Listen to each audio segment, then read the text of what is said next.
The bad thing about being a celebrity is if somebody say one bad thing about you, everybody's going to believe it. They just want to believe bad shit about you. You've actually been really good at explaining this to a lot of guests recently. Rampage is really good at saying how now people are being a lot more alert and awoke to the things that are going on in society and not just being sheep. You know, and we've all learned that. I've learned that this year, that you have to have your own opinion and you have to stand on business. But you know, just to move off the Michael Jackson thing, I think one thing that sucks is this man was the most successful artist of all time, one of the most successful, most brilliant minds, did so much, the most culturally impactful artist. He has a guy like John Branca still carrying the torch for him, and they still try to tarnish his name. But they can't anymore because I think now the proof is in the pudding, and now people are alert and awoke to these things. Yeah. You mentioned this earlier in the podcast.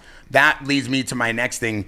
Since retiring, and you've seen the MMA rules kind of change, and you've seen how history was written on MMA and DQs and disqualifications and the way people fight. But you fought so many different types of mixed martial art organizations. So have you, with pride. Do you feel like the common era, that today's time of mixed martial art rule set is the most prominent, is the most equipped, the most efficient, like the best format that we're seeing now in the UFC? No, it'll never happen. This will never come back. It'll never change. We just got the 12-6 elbow prop. It is now legal again. So that was why that was ever taken out was optics. It looked bad when somebody was dropping an elbow on top of somebody's skull. That's what they thought was going to happen, so they got rid of it. But it's no different than any other elbow that gets thrown. They're all the same, right? They're all going to cut. What needs to come back is the kneeing of a downed opponent, right? So what that changes is how a wrestler wrestles. If you're allowed to knee a downed opponent, Khabib's matches are very different, right?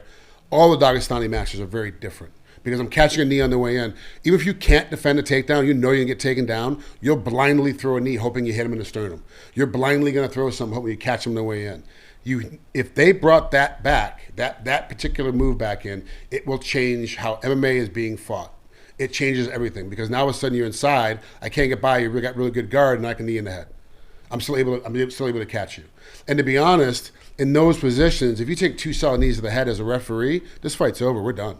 You're not gonna get there and get kneed in the head 15, 100 times. We just wouldn't allow that, right? Under our understanding of these positions today, we wouldn't allow that to happen. Yeah, because that fucked up Alan Gore's your coach.